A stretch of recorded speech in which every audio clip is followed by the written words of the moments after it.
Okay, so this video is going to be a bit different than my usual videos, as this isn't even a beta. It's an incredibly early, buggy, and messy alpha, so I'm just going to share my thoughts on what there is so far, because it's pretty darn exciting that this even exists. I honestly can't believe Postal 4 is going to be a thing, and I can't believe it is even out in this state, honestly. But I would be lying if I said I wasn't excited for what is to come from what we already have. Now, let's get this out of the way. The current build of the game is a buggy, completely unstable mess. I'm running this on an RTX 260 and the game barely touches 60 FPS most of the time, usually dipping heavily into the 40s or lower, and that's on some of the lowest settings. So at this current moment in time, it's a really rough build to play, but it is technically playable. However, Running with Scissors says that this is one of the first things that they are going to fix with constant patching. Speaking of, by buying the game now, you're actually making the game happen. Since it's an early access, fan-funded game, we just actually get something to enjoy now while they work on the game. I appreciate this, as outside the bad performance, there is actually quite a bit to already enjoy in the game in this current build. Anyway,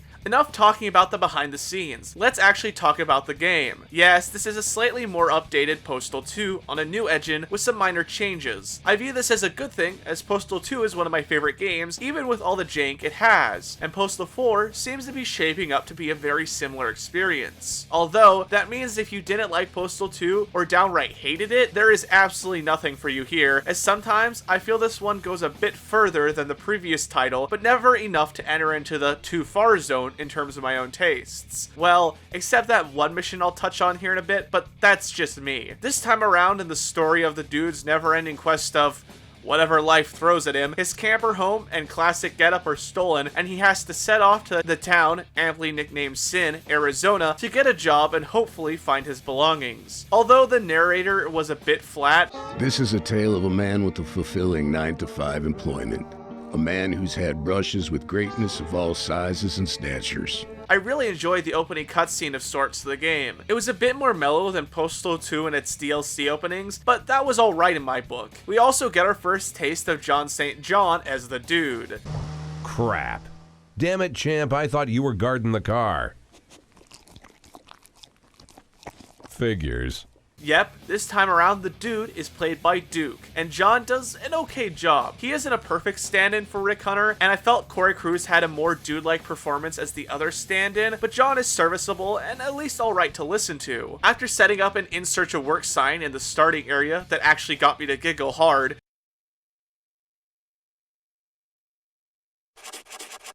Perfect. With this baby, I'll be gainfully employed in no time.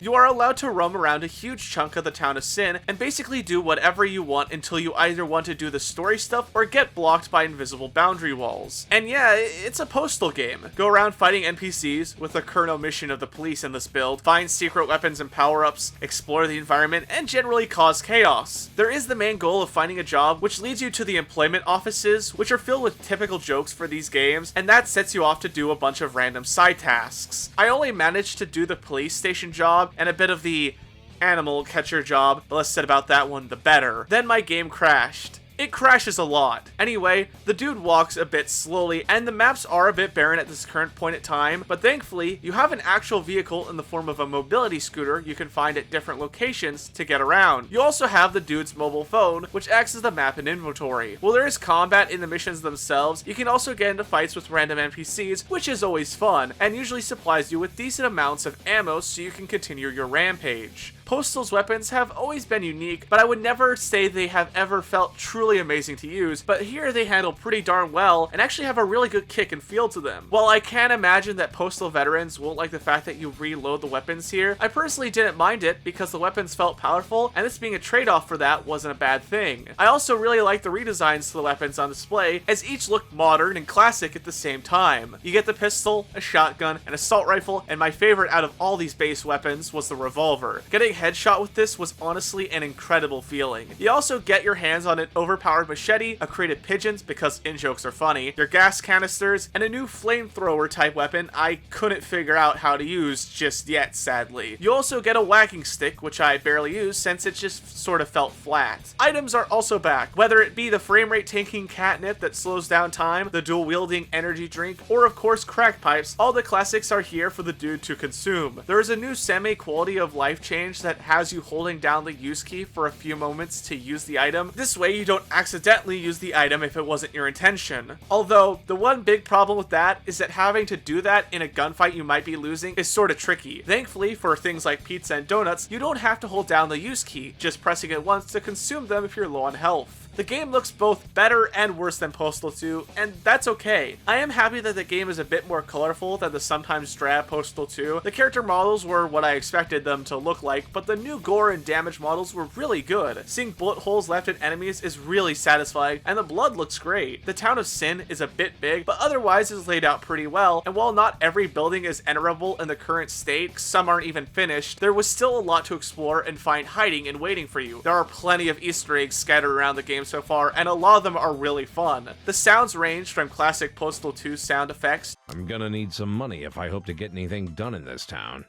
I suppose I need a job, but I ought to find a way to advertise my much sought-after employment qualities to the public first. To, of course, new voice lines and weapon sounds. The voice acting range from John St. John I bet that'll leave a bruise. to typical budget Postal voice acting. Your recruiter got in touch, and I made sure to transfer all your day's wages to him. Oh, great. Trust me, you did a service worthy of every cent. Unfortunately, your decisive handling of the disorderly conduct around here has ensured such further efforts will not be required anytime soon in the foreseeable future. None of it was really all that good, but this is one of the few games I don't expect it to be all that amazing. You aren't here for well-performed voice acting. You're here for politically incorrect one-liners, It's just like whack-a-mole, but with more screaming. edgy jokes that are just stupid, Excellent. Then you know the best way is to grab him by the pussy. and to, of course, focus more on the absolutely insane gameplay. And that about wraps up my early thoughts on this incredibly early build. Again, this isn't so much of a review of the quality, but more so what I think of everything thus far, and as a Postal sequel, it's good. If they can iron out the performance problems, then this is definitely something you can enjoy playing until more content comes for it. Basically, by buying the game now, you're helping make the game, and will be getting the game given to you while it's worked on, which is awesome. I'm really happy that they are going down this route instead of doing something like a Kickstarter or whatever, since it's clear that there is a product actually here, it's just going to need a lot of work. And with all that said, if Postal 4 looks like your thing, go check it out and possibly support it on Steam. A huge thank you to Running Scissors for sending me a free copy of the game to take a look at on my show. Also, please go check out Running with Scissors' Twitter page and give them a follow because they're really great people and deserve your attention. If you enjoyed the video, please consider sharing with your friends or checking out my Patreon linked in the description below. If you have any comments or requests, please leave them in the comments down below, as I read and reply to everything you guys post. Until next time, this is Thierry Williamson signing off until the next video. See you guys!